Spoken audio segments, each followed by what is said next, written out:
Alright, I got a 91 GTI 16 valve. Startup, idle's fine, but as soon as I touch the throttle, it hesitates to do anything.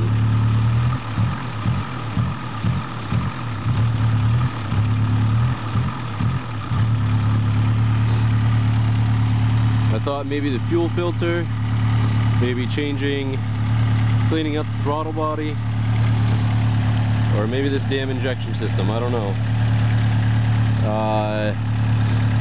Any answers, any suggestions, please help.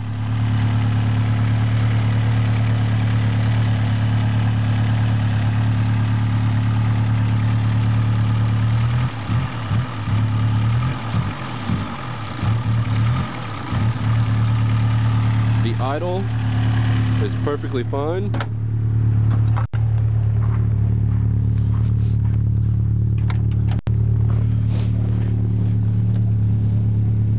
Sits right here at 1,950.